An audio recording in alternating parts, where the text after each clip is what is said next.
Yeah, mate. I think I need a new screen. It's just gone black, so half of it's white, Okay. and then every now and then it just go completely black. Nothing at all. Alright. Have you had the phone no water? Anything like that recently? No. Have you dropped it? Dropped it like nothing. Just fell off the couch. That's about it. Yeah. So the other day I was using it. It started to like glitch out down the bottom. Okay. And then a white square would come up. Then it kind of faded out. Then the white square just stayed there. Okay. It still vibrates and everything, so, Yeah, so that means it is got life to it at least. Okay. That's working. Probably will just be a new screen, I think. Yeah. We have a few options of screens for the 15 Pro series. Yeah. We've got an LCD, it's $219. Aftermarket OLED, which is basically the same as original, it's $399. And then we have the Apple refurbished, which is $659. In the long run, you'd probably be a lot happy with the OLED, I think, on this model. All right, let's see. Thanks.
It was alright, so the phone looked like it was fine, it's charging okay and stuff, so Yep, perfect. nothing seems to be any issues. Screen, perfect. Yeah.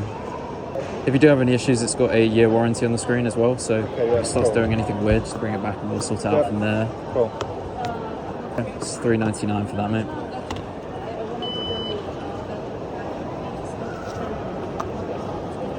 Can't remember if I asked, did you want a screen protector or not? No? Yeah, you just take that off. It's brand new again. Perfect. Alright, let's see what's Awesome, sorted. Do you thank want you. the physical receipt? No, it'll be okay. Thanks, eh? Cheers, man. You take care.